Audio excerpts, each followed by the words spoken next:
Bueno, la clase que le vamos a dar hoy, o que en realidad voy a dar, es la atención del parto. Es como una síntesis de todo lo que ocurre en el trabajo de parto, en el puerperio, y más o menos lo que hacemos y algunos conceptos y definiciones, ¿sí? Bueno, el trabajo de parto se va a dividir básicamente en 3 periodos, ¿sí? El primero, que va a ocurrir lo que es el borramiento y la dilatación del cuello. El segundo, que es lo que se considera periodo expulsivo. Y el tercero, que es el alumbramiento.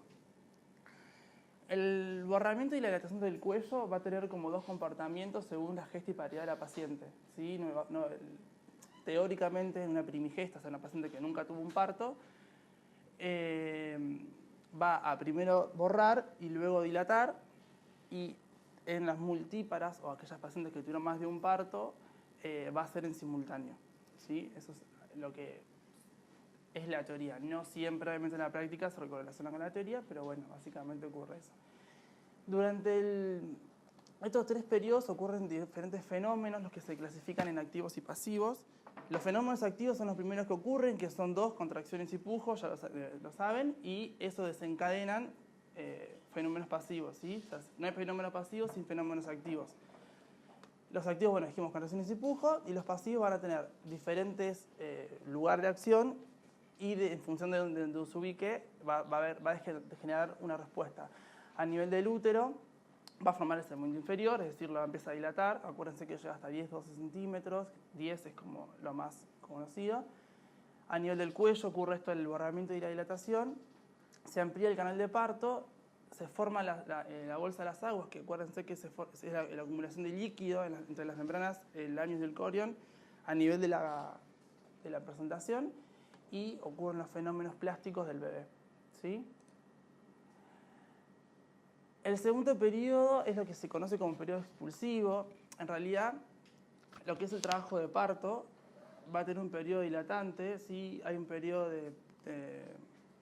que predomina la dilatación y un periodo que predomina el descenso del feto, ¿sí? Y el periodo expulsivo se conoce propiamente aquel donde está la expulsión del feto, ¿sí? Ya ocurrió toda la dilatación y el descenso de la cabeza del bebé por los diferentes planos de Hodge, que no sé si los conocen, que ocurren, o sea, son aquellos que están, los reparos anatómicos de la pelvis en realidad, ¿sí? Que son 4.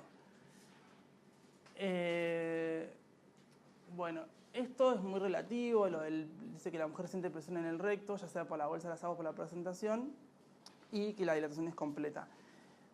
Esto se va a dar porque la cabeza, si ustedes piensan en la anatomía, va a tener hacia anterior la vejiga y hacia posterior el recto, así que la cabeza va a comprimir la vejiga y el recto. Entonces es muy común que la mujer tenga ganas de ir al baño, ya sea para hacer pis o para evacuar recto, y que evacúe espontáneamente sin que la mujer vaya conscientemente a hacer eso, ¿sí? Eso es porque la cabeza va a comprimir la vejiga y el recto en posterior, ¿sí? Bueno, en cuanto a las posiciones en las que el paciente puede optar para tener su periodo expulsivo, que es básicamente el nacimiento del bebé, son varias. La más conocida es la litotomía, por una cuestión universal. Es una posición, la típica posición ginecológica, en la que el paciente se cuesta y va a tener las piernas en los estribos. Es la posición menos recomendada para retener un parto, ¿sí? Porque no respeta la gravedad. Es la posición más conocida por el mundo médico. Se cree que se utilizó en realidad por una cuestión de comodidad del médico. Pero bueno, hoy en día, con los diferentes cambios y los avances científicos, también las pacientes se descubrió que pariendo semisentada o en cuclillas pueden tener un parto absolutamente normal, ¿sí? Va a depender de lo que la paciente quiera, en general, ¿ok? Pero bueno, puede parir sentada, en cuclillas, en posición litotómica, que es lo que más van a ver, y no le pasa nada, ¿sí? Hay que maniobrar un poco. Bueno, ¿ya vieron parto alguna vez? ¿O estuvieron en sala de parto? ¿O hicieron algo con parto? Bueno, el parto, si bien no es una cuestión quirúrgica, o sea, no es un procedimiento quirúrgico, pero no deja de ser una intervención. Por ende, uno debe tomar ciertas precauciones que son necesarias, que también se toman en un quirófano, principalmente asepsia y antisepsia, ¿sí? Ustedes van a ver en general que las pacientes van a estar en un lugar que se llama dilatante. Nosotros no tenemos TPR, que es trabajo de parto, parto y recuperación, que es todo en una misma sala. Nosotros tenemos dilatante, sala de partos y arriba internación. Entonces van a ver que van a estar las pacientes en dilatante haciendo todo su trabajo de parto y luego las vamos a pasar a partos. Cuando termina la dilatación completa y el bebé esté lo suficientemente descendido como para pasar a sala de partos. En sala de partos uno debe preparar a la paciente para tener un parto en lo mejor posible, asepsia, antisepsia y para disminuir riesgos de infecciones. ¿Y qué hacemos? Como en un principio se pinta a la paciente con iodo povidona si hay, si no, bueno, agua oxigenada también es posible, pero el iodo povidona sería lo mejor. Pintar los muslos, cara interna y cara laterales en lo posible, y todo lo que es el periné, la vulva, el ano, el rafe y el monte de Venus.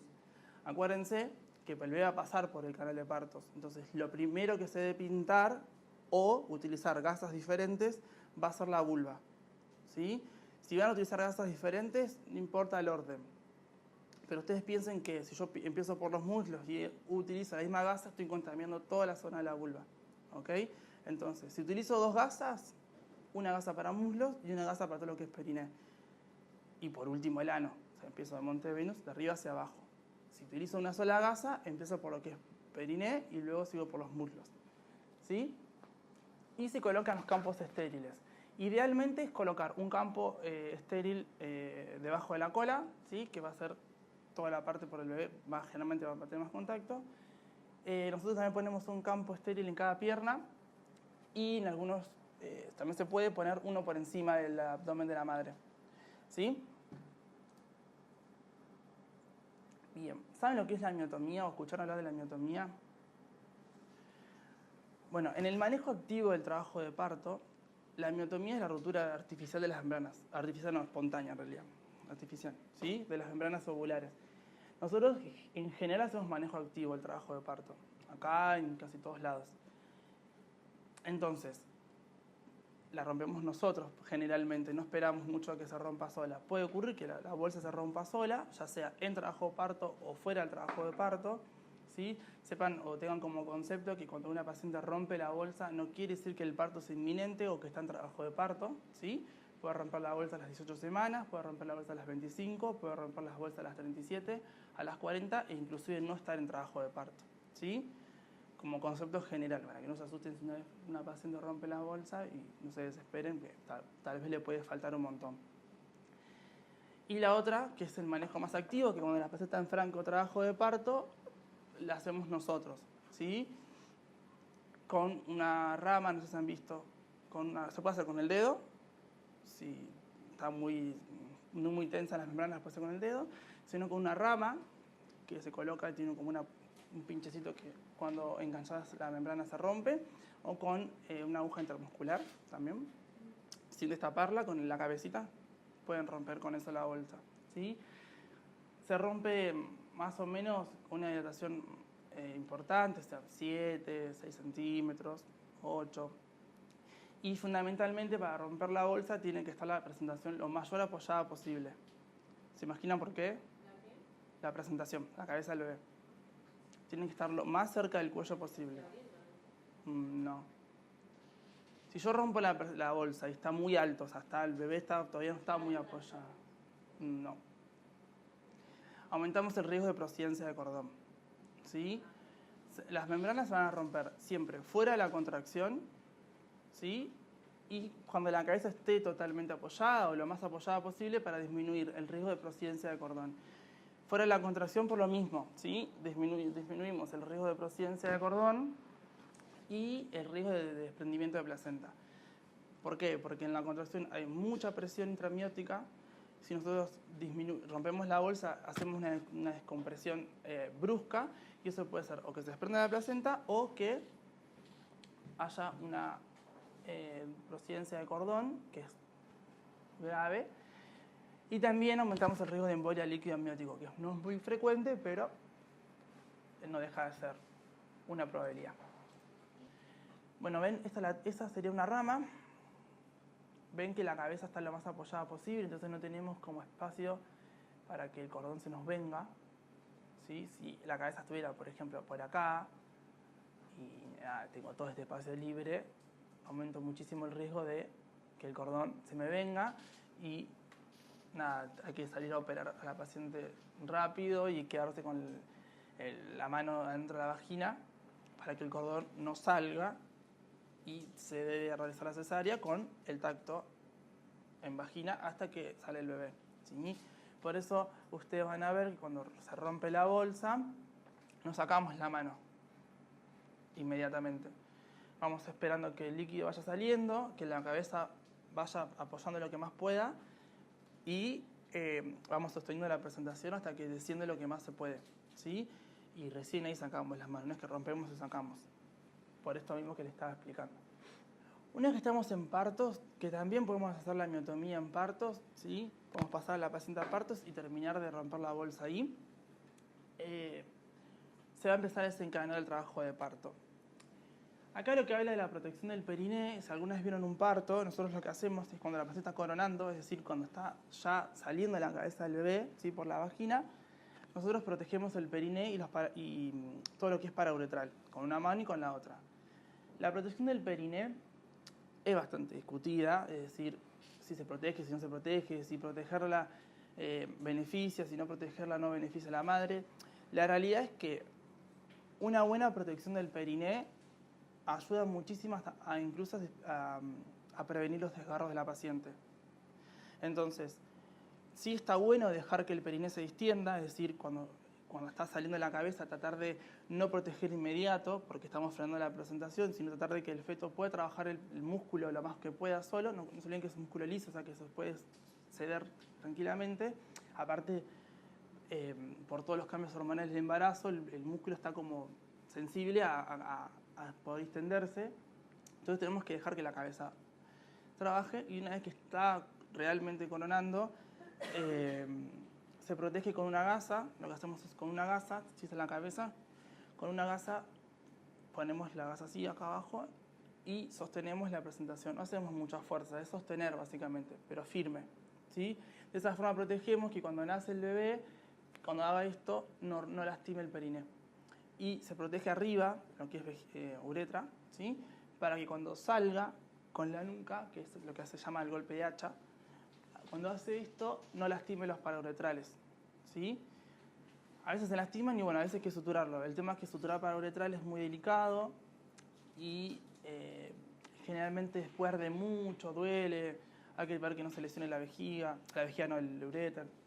Entonces, por eso protegemos bien arriba, fundamentalmente, y el periné abajo. Aunque se discuta, pero bueno, lo hacemos, se hace. Bueno, ahí lo que decía, está evitado desgarros, que va a depender, obviamente, protegemos siempre. Va a depender también, acá dice, de la gesta, del ejercicio del periné, del tamaño de la presentación, de la actitud. ¿Saben lo que es la actitud?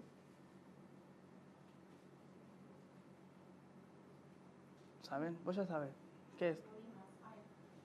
¿Se acuerdan que hay presentación, situación, actitud? La situación va a ser la relación de los ejes maternos, fetales y útero. La presentación, si es cabeza o cola, ¿sí? Es lo que el feto presenta a la pelvis. Y la actitud es la relación de las partes fetales entre sí. Ustedes viste la posición fetal, que es así. Bueno, esa es la actitud, ¿sí? ¿Por qué dice que depende de la actitud? Porque muchas veces lo viene con la mano y las manos siempre rompe. La mano es de lastimar mucho. Entonces, a veces proteger está bueno. Pues, el tema de la paridad, obviamente una paciente que es primípara, o sea que nunca tuvo un parto, va a tener un periné mucho más tenso, tal vez no, pero en general. Un periné que va a necesitar más tiempo para trabajarlo y las multíparas generalmente no. Y la velocidad de desprendimiento, bueno, si el desprendimiento es un parto en avalancha, un desprendimiento muy brusco, puede ya lastimar. Bueno, acá esto es un estudio que han hecho. ¿Ven cómo es la protección? Se hace con una mano, generalmente la no hábil, que es decir, en mi caso la izquierda. Hacemos como una casita arriba de la cabeza donde está el nivel de la uretra.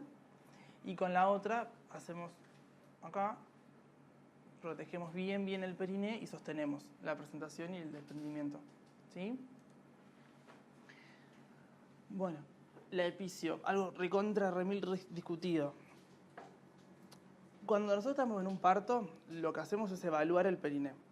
Es decir, evaluamos si el feto, por ese periné, puede salir sin ninguna complicación y generalmente se evalúa mucho más en primíparas, ¿sí? Y evaluamos en el caso de hacer o no un corte, ¿sí?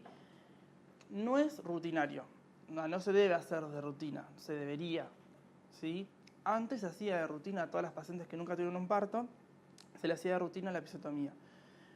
Hoy en día, por suerte, está cambiando y se evalúa y se le da la posibilidad a la paciente de no realizar una episiotomía. Lo que tienen que tener en cuenta el episio es, bueno, se hace un corte medio diagonal, ¿sí? Hay varios tipos de episiotomías, pero hoy en día se utiliza mucho más la medio diagonal por una cuestión de anatomía, por una cuestión de sangrado, de dolor, pero también existe la mediana y la lateral. La mediana obviamente se dejó usar porque presenta continuidad con el ano y es sumamente peligroso, y la lateral no se usa más porque sangra un montón y duele. Entonces se utiliza la medio diagonal. Nosotros vamos evaluando el periné. Lo que se dice es que cuando la cabeza tiene entre 3 y 4 centímetros, o sea, el diámetro que se puede llegar a ver, si el periné no distiende lo suficiente y empieza como a ponerse un poco más pálido, es momento de hacer una episio. Es medio complejo evaluar eso, tipo, vos estás con una regla midiendo si ya salieron 3 centímetros, 4 centímetros. Entonces vamos evaluando con los dedos, vamos evaluando la distendibilidad del periné. Y no se hace de rutina, eso acuérdenselo, porque está bueno, porque hay muchas primigestas que no le hacemos episiotomía y no pasa nada. Lo que sí está bueno saber del episio es que no previene desgarros de grado 3 y grado 4. Es decir, la episiotomía se va a realizar y si se tiene que hacer un desgarro de grado 4, se va a hacer. ¿Se entiende? O sea, no es que porque yo hago una episio evito un desgarro de grado 3 o grado 4 o un desgarro para el contralateral, ¿sí? Generalmente prevenimos un montón los desgarros con la episio, pero si se tiene que pasar, va a pasar. De hecho, hay un montón de veces hacemos episio y hacemos también, suturamos desgarros contralaterales. Aunque no lo crean, por ejemplo, las pacientes chinas que no comen carne, son muy fáciles que se lastimen. Entonces, a veces le hacemos la episio y aún así se lastiman todo. Tipo, se lastiman parauretrales y contralaterales.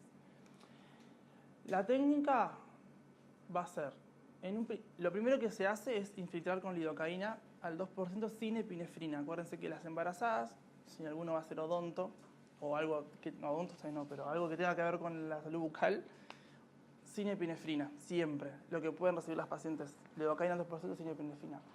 Lo que hacemos es, una vez preparada la paciente en sala de parto, que ya la pintamos, le pusimos los campos, tratamos de buscar el isquion con el dedo, ¿sí?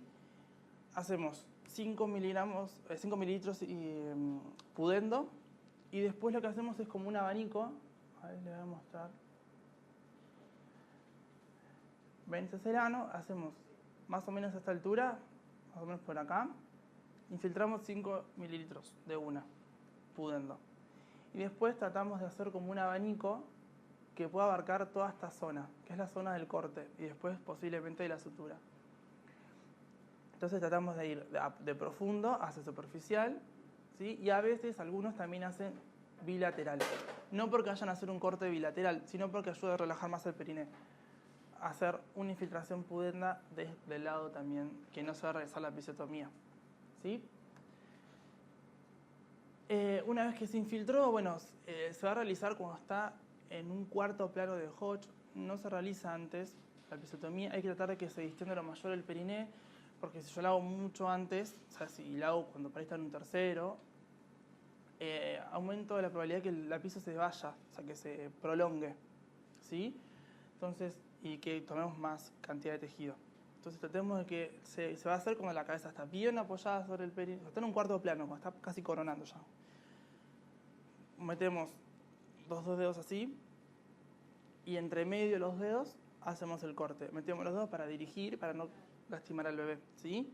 Y entre medio de dos hacemos el corte. Medio diagonal, siguiendo la fibra. Bueno, acá dice, no es ya práctica de rutina, no hay indicación absoluta, solamente es evaluar el momento, el contexto. Los músculos seleccionados son el bulbo cavernoso y el trazo superficial. Son los dos principales músculos que se cortan, ¿sí? Y, bueno, se sutura, o sea, se resuelve con una episiorrafia. Se puede hacer de diferentes formas. La cirugía ya cursaron, sí. ¿Sí? ¿No? Ah, bueno, no sé, bueno, si se puede hacer de varias formas. Se puede hacer en planos o se puede hacer con sutura continua. Lo mejor es hacerla por planos. ¿Por qué? Porque si yo la hago por plano, es decir, hago plano primero mucoso, después hago plano muscular, todos con diferentes hilos, si se me suelta un punto, solamente se va a abrir el plano que se soltó. Si yo hago toda sutura continua, que generalmente lo que hacemos, cuando se suelta un punto, te corremos el riesgo que se abra toda la episio, porque estamos haciendo sutura continua, ¿sí? Pero bueno, nada, eso va a depender mucho del operador. Ahí estarían haciendo la episio, ven como los dedos, como los pone. Realizamos el corte. El tamaño del corte se evalúa, ¿sí? Si lo hacemos muy chiquito, un poquito más grande, en función de la situación que se está dando en el momento del parto, ¿sí? Y después la episorrafia. Lo primero que se va a hacer es buscar el ángulo, ¿sí? El ángulo va a estar en cavidad vaginal. Se va a buscar un ángulo y se hace un punto en cruz en el ángulo, ¿sí? Que es un punto hemostático. Y a partir de ahí se sutura todo lo que es mucosa con sutura continua. Esto sería músculo, ¿ves? Esta es una mucosa. Una vez que llegas al introito, que te va a quedar como este ojal, lo que hacemos es pasarnos y seguir con músculo, ¿sí? Los puntos de músculo son como diagonales y también son hemostáticos. Después de lo que es la piel, tratamos de hacer, se puede hacer punto escondido, intradérmica o punto simple. Eso va a depender de cada uno, ¿sí? Lo fundamental es que queden los planos bien superpuestos, que no haya una simetría al momento de suturar, que queden los planos bien enfrentados y que estén bien justos los puntos para que no se suelten, ¿sí?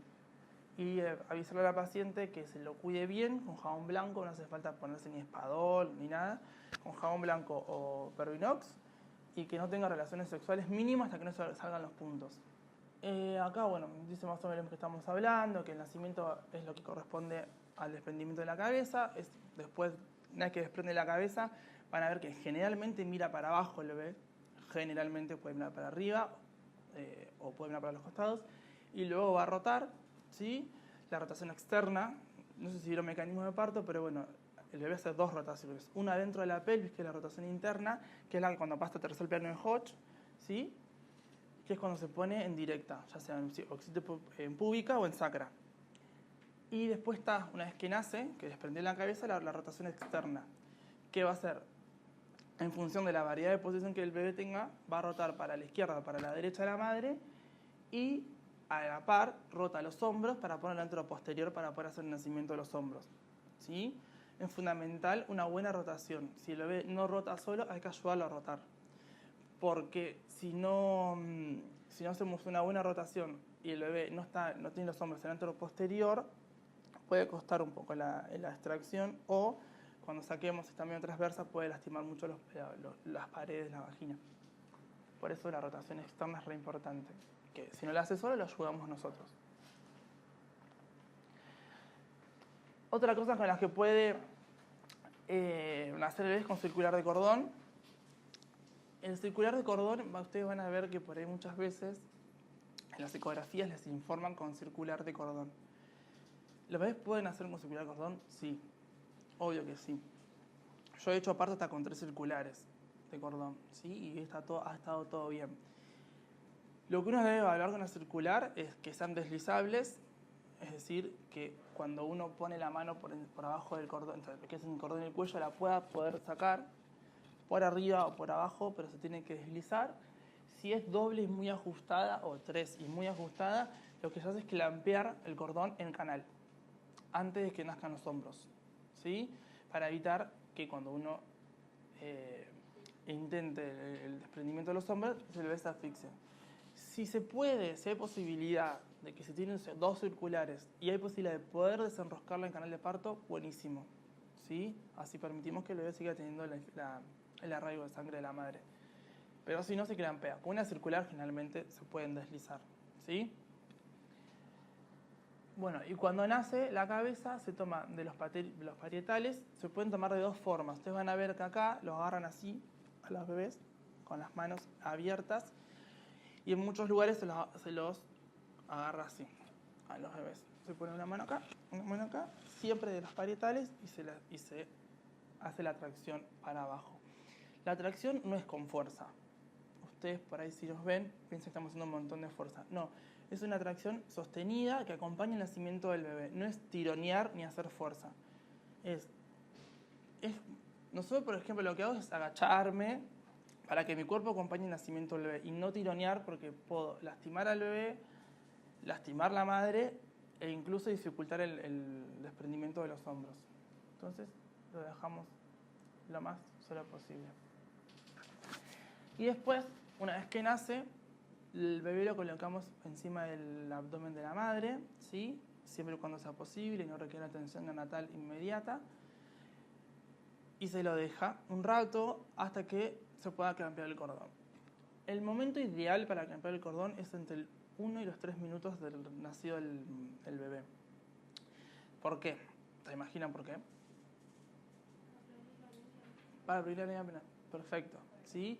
Para prevenir la anemia neonatal. El momento del nacimiento al bebé le pasa un montón de sangre, que es 1/3 de la volemia del bebé. Es un montón. O sea, piensen que solamente el nacimiento le pasa 1/3 de toda la volemia del bebé. ¿Sí? Que si no mal no recuerdo corresponde a 80 mililitros. Si yo dejo el buen tiempo, o sea, dejo el tiempo prudente, que generalmente lo que nos guiamos es que hasta que el cordón siga latiendo, prevenimos la anemia. ¿Sí? Si lo dejamos más, puede pasar que se pone por el globúlico y si lo dejamos menos, bueno, no pasa nada. Y además previene también las hemorragias de primera hora de vida. Bueno, ahí está la técnica. Pueden hacerlo con la 2 Kocher, ¿sí? Si lo hacen con Kocher, tienen que hacerlo bien, lo más lejos, o sea, lejos del cordón, cosa de poder permitir al neonatólogo poder poner un clamp. Después se pone Kocher y se corta. O si no, si van a usar un clamp, ponen un clamp acá, más o menos 1 centímetro después a distancia del cordón, con una Kocher y cortan. ¿Sí? Nosotros acá usamos Kocher y después los chicos de neo le ponen el clamp en sala de recepción. Siempre acuérdense, todo material estéril. Cuando pongan la Kocher del lado fetal, hay que escurrir un poco el cordón para que cuando cortemos no salte sangre para todos lados. ¿Sí? Escurrimos un poquito y ponemos la otra Kocher y hacemos la incisión en el medio. ¿Sí? Le damos la Kocher al neonatólogo y yo se lo llevo. Y lo último que ocurre en el trabajo, en lo que es todo lo que le marca el parto, es el alumbramiento. ¿Qué va a ser? El momento en el que se expulsa la placenta y los anexos fetales. ¿Sí? Es el tercer periodo del parto.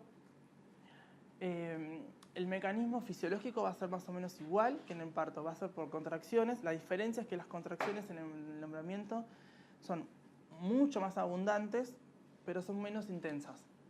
¿Sí?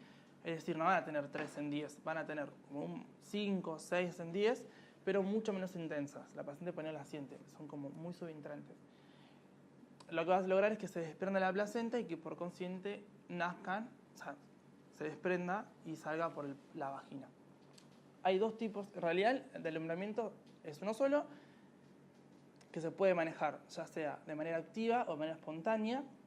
De manera activa se cree que es lo mejor, o sea, lo que dicen las guías es que es lo mejor manejarlo de manera activa para disminuir las hemorragias postpartos y la retención placentaria.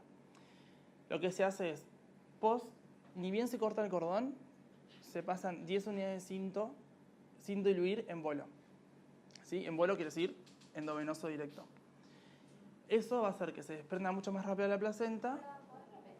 Es 10 unidades de cinto de oxitocina en bolo, cuando se corta el cordón. Hay guías viejas que dicen que el activo se debe hacer cuando se desprende el hombro anterior, es decir, cuando nace el primer hombro, pero también está bastante discutido porque aumenta el riesgo de espasmos de cuello.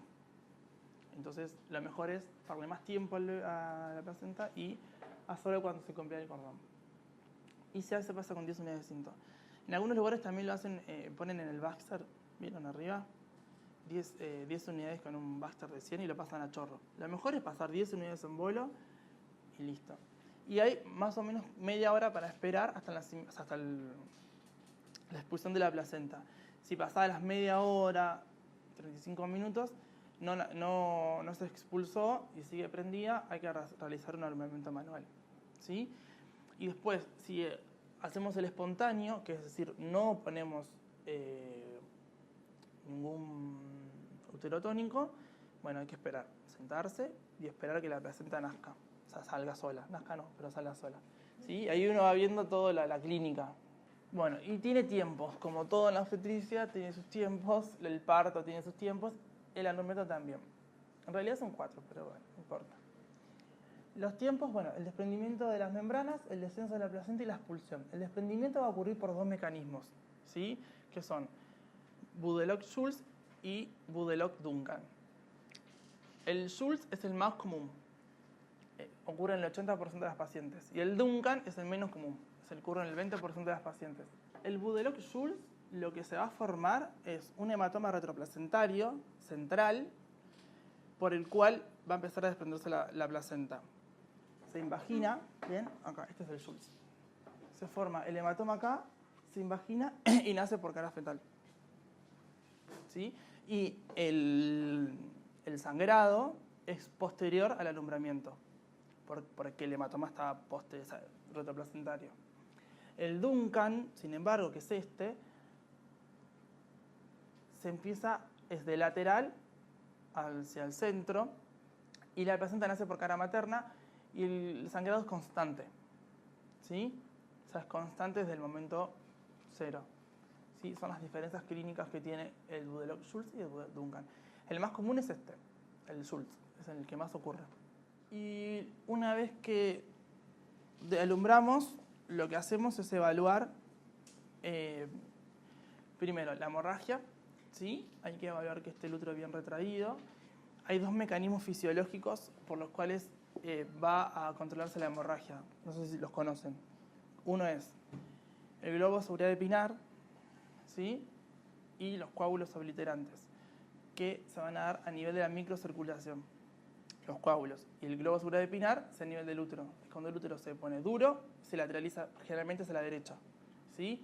Son los 2 mecanismos hemostáticos que tiene fisiológicamente el cuerpo de controlar la hemorragia postparto. Si no hay hemorragia y el útero está retraído, buenísimo. Evaluamos el periné, es decir, siempre todo lo que hagan en obstetricia tiene que ser sistemático. Empezamos de arriba hacia abajo, de anterior a superior, a inferior, como quieran. Evaluamos los parauretrales, los laterales y el introito y la horquilla de la vagina, ¿sí? Que no haya desgarro, si hay episiotomía, obviamente se sutura, que no haya desgarros, que no haya laceraciones y se sutura solamente lo que sangra, ¿sí? Si no sangra, tratemos de no suturar. Y si el sangrado sigue y uno ya revisó el periné y ya evaluó todo y no tiene ningún desgarro, hay que pensar que puede ser de adentro, ¿sí? Entonces, evaluar el cuello también y evaluar que no hayan quedado restos placentarios adentro del útero, ¿ok? El sangrado es como en el posparto inmediato es re importante.